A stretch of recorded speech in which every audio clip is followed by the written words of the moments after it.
Three, two, one. Hi, everyone. Gary Hasson here. I'm with my wonderful wife, Melissa. We just celebrated our 33rd anniversary and being married. We're here in our home. It's kind of snowing lightly out here in Utah, and we have a good friend who we've met recently and become very admirable of what she stands for and who she is. Carlotta Taylor out of Mississippi. Carla, good morning. Good morning. How you all doing today? So good to have you here. Now we have a little bit of an agenda here. We just read your book, and we've been talking about, getting ready to go into business here in the near future. We're excited about that. But when I found out that you were an author, you can see this is just a few of our books behind us. We've got bookshelves all over here in my office and downstairs. One of our daughters is a librarian, so we love books, and I thought we're gonna get to know this gal Carlotta just by reading her book. And if you haven't read it, it's the name of it is No More Flinching, and you can get it at nomoreflinching.com. If you're a slow reader like me, you can read this in about an hour or two. So yeah, I picked it up one morning and just didn't put it down until I was done. So it was very captivating and maybe a little bit hard to read because of the subject matter, but also incredibly inspiring. I left that feeling like, if Carlotta can do the things that she's done, nobody has excuses. And so I left just feeling so in awe of what you've done, Carlotta. Right. tell us a little bit about it. We know that somebody inspired you to write the book and just to tell your story, and maybe you can just kind of give us a little bit of a sneak peek. We want people to read the book, so don't spoil it. But anyways, I like the tagline, or the subtitle is 5 Steps to Overcoming Adversity. And we know that everybody at some point in their life or their day, they're going through some kind of adversity. So share with us a little about how this book came about. Okay, well, that's a really great question. And first, before I dive off into that, I do want to say just thank you, Gary and Melissa, because this is just really, I know that, you all were led to do this. So thank you from the bottom of my heart. This is something you don't have to do, but I thank you for sharing. No More Flinching. Wow, how did it come about? So God was dealing with me about my story. And I'm going to go all the way back to when I knew that I had a difficult time growing up, and I knew that, so many things had happened to me, but really I was inspired to write the book while I was on a call one day as a police officer. And even though I was inspired to write it, and I had an aha moment on that day, and that day I write about in No More Flinching, there were still doubts in my mind that my story wasn't big enough. There were still doubts that, how can I become a writer or author, and how can I ever complete a book? So it's kind of like I talked myself out of it for years. So maybe a few years down the line, it was like God gave me a sign. It's like, listen, one day I was simply driving down, and I've told this part of the story before, but one day, and it happened just like this, I was simply driving down the street, and it was around 2018. I was making a right turn, and I happened to look at a graveyard to my left, and it's like the Spirit of God just spoke to me and said, are you going to go there with what I put inside of you? Are you going to go there and not share your story, not reach back and help other children who are in adverse situations that you used to be in, that you made it out of? And I was captivated. I was like, hyperventilating, like, Lord, that's enough. I don't need nothing huge, nothing big, a trauma or a tragedy to occur. I don't need to be laying up in the hospital bed saying, I wish I would have, and I'll listen this time. So I decided to go on and make a move, and just started writing. And then it flowed from there. That is amazing. Wow. Well, we love the book, and you're an inspiration, but I think there's some people that you're probably most inspiration to, and that's your children. Tell us about your kids. Well, those are my babies, and of course, the way I grew up, I always wanted to be opposite of what I endured. I always wanted to be the best mom ever. I'm not perfect. However, I know I was very overprotective, but I want to give a shout out to my amazing 3 children. Oh my gosh, Ashanti. I hope I don't cry, but I'm so proud of her. She is a junior at Xavier University, and she is doing her thing, so mature, and she's like my angel child. All of my kids are just my angels. Ashton, who is a senior in high school, he is like such a star. Um, you'll see if you go on my social media, you'll see some videos of him dancing and us dancing together. But he's literally my choreographer now, and he's doing this thing in the arts and drama and acting and music and dancing. And then my youngest son, Amari Tashan, man, he is just a natural born leader. It's so weird because he's the baby of the bunch, but he's such a leader, and he loves basketball. He's stepping into his own, and he has some aspirations of being a motivational speaker himself. So I mean, that's just totally amazing. I'm really proud of them, and my kids are literally the wind beneath my wings, and I'm just grateful. I couldn't have better kids, and that was a really great question. Thank you. That was my heart.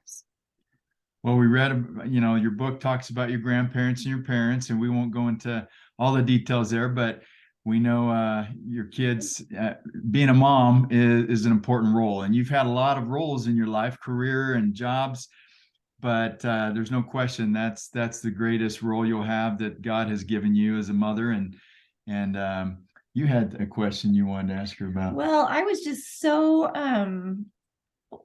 inspired by the fact that you went to college, because you talk about in your book that you didn't like school and you didn't feel good about yourself because of your grades and things. And I'm just curious what changed in your mind, like what clicked that made you feel like you could go to college and do well. And then you got a master's, so like, yeah, you did really well. Yeah. Melissa, you're giving me chills right now because I'm really going back to that place. No More Flinching. In the period of my life where I used to flinch from physical abuse, I literally could never think of anything positive happening for me in my life. Like, it was so bad, Melissa and Gary, that I would think if I ever apply for college, if they see my name, Carlotta Taylor, on the application, they'll just turn, just because it's me. I self-doubted myself, low self-esteem, all of that. And so when it came to college, and plus me not making good grades, it was like, man, I can't do this. But I want to give a shout out to Fred Vernon Taylor. That's my grandfather. That's like my guardian angel. I know he is. On his deathbed, I didn't know how to handle it, and I was early in the military at that time. But I was prompted, and I was prompted to ask him a serious question, because I was like, I want to know what would he want to leave with me, So I said, Grandpa, what would you tell me about life? Like, if you had to tell me or warn me about anything, like what you want to leave with me? And I'll never forget this. He said, get all the education you can and live life with no regrets. And I decided to take those words and do something with them. I attempted college about 8 or 9 times. I would start, and I would make straight A's now, because I learned how to study. I learned how to make the grade. However, I could not see myself doing this for 4 years down the line. It was, maybe it's impatience, I don't know what you call it, but I had a complex. I couldn't see down the line and see finish at the end. I didn't think I had what it takes. But when I took my grandfather's words, I decided to use those words and apply them to my life and say, okay, listen, let me just step back and just do what I can today. Let me focus on the assignment today. And shout out to Belhaven University. They made that doable. It's a Christian college and everything. And I love the way they had the study groups and the teams coming together. So that made it much more doable for me to work a full-time job. I had several jobs while I was in college, by the way. And I just decided to take it one day at a time, 1 week at a time. And what I did, a little nugget that I did also, every single time, because our classes were like 8 weeks, every time I finished and got the grade or completed or did something really good or made a really good grade on a test, I would treat myself. It just, whether it was my favorite meal or, go to a place I wanted to go to, I would treat myself. And I just kept doing that throughout the process until it got completed. And I was so enthralled with myself with my associates, I actually walked and graduated cap and gown. That's And amazing. then the same thing with my bachelor's and my master's. And me and my mom, let me do a plug here. My mom, Rosie Mary Payne, me and her graduated. We were the first mother and daughter to graduate together. It's like a legendary thing from Belhaven University with our masters at the same time. So that Oh, was amazing. well, that gives me chills. That's really special. Congratulations. That's exciting. Well, Thank you. again, it's a short book, but so many life lessons in the book. And I kind of wanted to wrap up with this. Probably one of the greatest things that I took away from the book was the principle of forgiveness. And, you know, as a parent, you know, Melissa and I have 3 boys and 3 girls, and, you know we're not perfect parents. We've tried to do our best. We've made mistakes, and hopefully our kids will forgive us like you've forgiven your parents. We know that our parents were not perfect, and we love them regardless of their imperfections. But you went through some pretty traumatic things, physically abused, emotionally, and just so many different challenges. Yet in your book, you talked about how you were able to forgive those that did you harm. And, you know, maybe you can talk a little bit about that. So we all know the scripture that talks about, you know, forgiving others if we want to be forgiven, but that's easier said than done in many cases. And it doesn't happen in a snap of the fingers, but sometimes there's a defining moment. Sometimes it takes years. And so maybe tell us a little bit about that. Right. It definitely wasn't anything that happened automatic. I had to put the work in. When it came to forgiveness, and it came to me, especially, so writing my book was very therapeutic for me. And even though I've been healing along the way, I cannot tell you how many times while I was writing, I just was so enthralled with my story, my own story, going back into those moments, trying to feel those emotions and wanting the reader to, go through what I went through. I had moments I broke down crying. I had to step away from writing, but I come right back to it. I realized that if I want to really be my best self, because at this point it's all about me. I know I went through a lot growing up, but what am I going to do about it today? How can I do better today? And I believe I love eagles, and I believe in soaring high and flying high and being light as a feather. I'm like, I cannot soar and get to my goals and dreams or even impact other people if I'm holding on to all of the stuff that was weighing me down. So if I'm really free and if I'm really healed, for me, I must forgive. And in order for me to be forgiven, I need to forgive others. And that's easier said than done. But when you really think about it that way, sometimes you just got to get out your own way. Harvesting unforgiveness, and we hear this all the time. It's like, drinking poison and hoping somebody else dies. Well, that really puts your body in a state of stress and trauma, and you harboring so many different things. And I want to be free. And also another thing that really helped me is when I had some conversations, some very, very serious conversations with my parents. And I had to just be real with myself. Come on, they were, 19, 20 years old? I know I wasn't perfect at 19 and 20. I know that, there's some things I've done that I would, if I had a child at that age, like what that would look like. And then the more I dug into my own father's story, he had a very traumatic experience as well. So it's kind of like hurt people. And it's kind of like something that was passed down from generation to generation. But I'm just grateful, and by the grace of God, I was like, well, this stops with me. It stops here. My children don't know what it's like to go through some of the things that I went through, but they have other things that they've endured. So it's all about, I guess, bettering myself. And I'm grateful. And then sometimes when you think you're forgiven, sometimes things can come back up. And you'd be like, wait a minute. I thought I was over that. I thought that I thought I had forgiven. And all you have to do is just go back at it again. Go in prayer again. Ask God to, help me with this. And you will continue to just clear out all of the stuff you need. But sometimes it is a process. But as long as you're taking steps forward in the right direction, I believe God can handle the rest. Well, we believe you, as we agree with you, Carlotta. So I just have one more question, Carlotta. Your faith, is amazing. Where did that come from in the home that you grew up in? Where did you get that? Where did you learn to be so wise? Wow.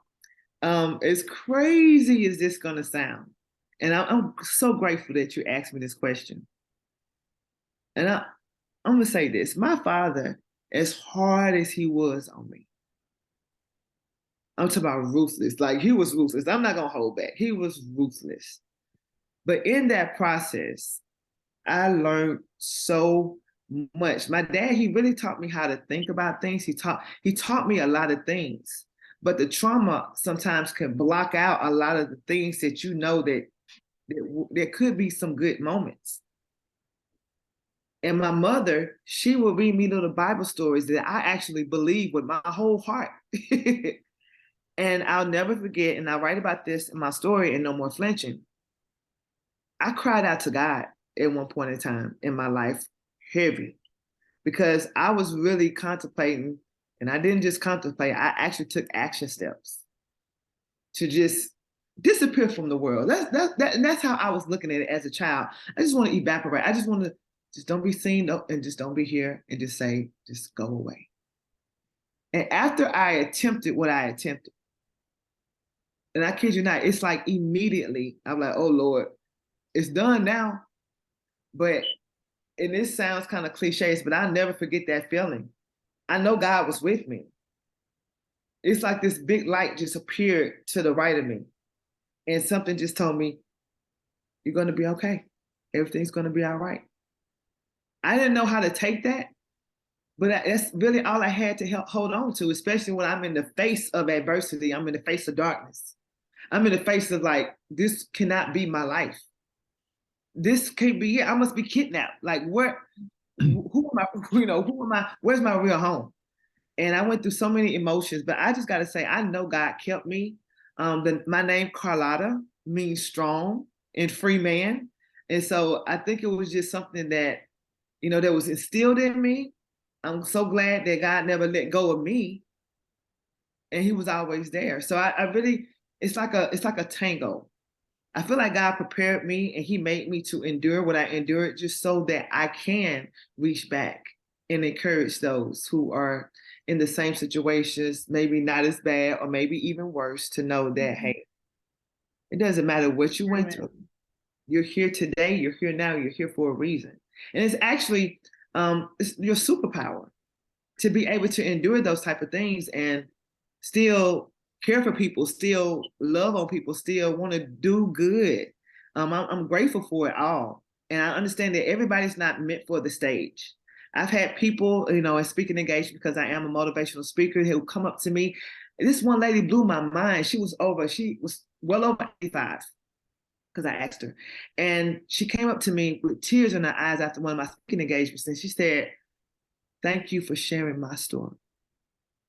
She said, I've never told anybody what I went through, but you shared it for me. I mean, that moment, that right there is like God showing me, and I'm feeling that the spirit move right now. It's like, God, like, see, this is why. Mm-hmm. And to be honest with you, Gary and Melissa, I'm okay with that. I'm grateful, and I'm just want God to use me, and I'm super amazed about this book. It hasn't even gotten nowhere near where it needs to be. So before I actually publish my next book, definitely got to still do the work with No More Flinching, 5 Steps to Overcoming Adversity. It is a survivor's tale for the abused. Well, we're putting it on our bookshelf, and we're going to recommend it to our family and friends. And with this video, we feel like you've blessed the lives of a lot of people through your story, through your book. And we know as we partner up in this new business venture in the near future that you're going to be able to bless lives around the world in many other ways as well. So thanks for taking time to share with us, Carlotta. Any close? Oh, of course, nomoreflinching.com, nomoreflinching.com. Where else can they get it? Right. There are many other places, but we prefer they go to your site.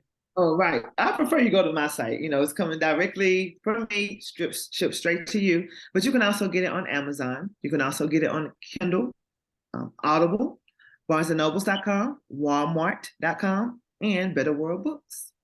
All right. And so be sure to follow me on all social media, Carlotta Taylor on Facebook, and one Carlotta Taylor on Instagram.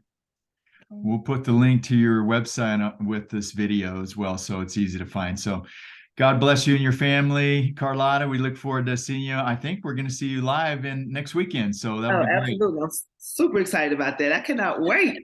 Thanks for joining us this morning. Bye. Yes, Bye-bye. thank you.